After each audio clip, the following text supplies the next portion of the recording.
message to you after the game, the team? It was simple. He wasn't happy, and I mean it was evident. How you can see why. The effort out there, it just wasn't good enough. Anytime we come out and play in front of our fans, we have a point to prove every single game, but we just at points of the time in the game, I feel like, myself included, it was lethargic, and we could have put more effort into it, and we never want to have those type of meetings. How will the team respond to a little bit of a challenge from Coach Rivera? We have no choice but to respond. Even though this is preseason, and you can still say what you want to say about it, but Coach's point up until this point, this past week was competing, there was a lack thereof for it.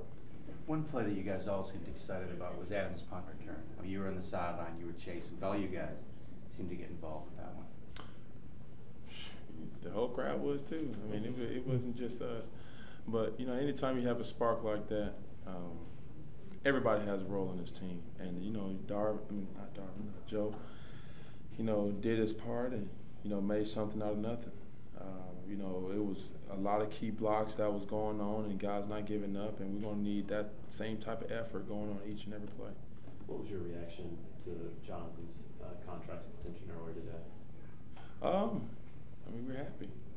We as a team, you want to keep core guys, and obviously, Jonathan is a guy that we feel like we have to invest in, not only off the field but on the field. You see the catch that he made today. It was high, still caught it and got a first down. So not only with him, it's a lot of guys that's going to have to step up and make plays, including myself. And we're going to need just a whole lot of more production. Cam, who steps up and leads in a situation like you had the problem earlier in the week in Spartanburg where Coach addressed you, and then you seemed a little lifeless today? Who steps up as a player?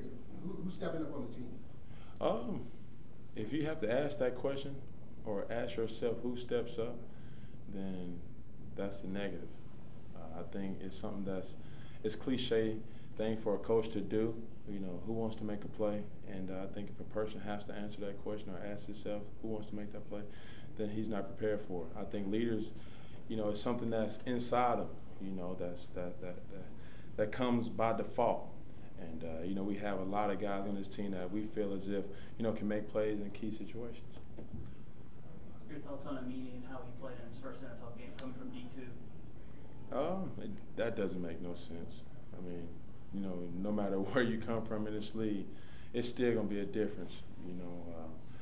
He played relatively good to a degree, but it's a lot on his plate, and he's a big guy, so he can eat it up.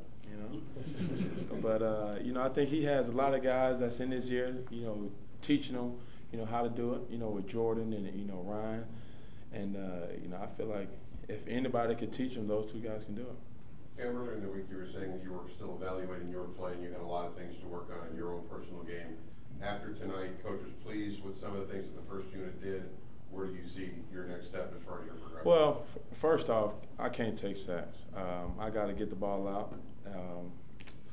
The first time I got sacked, it was totally my fault.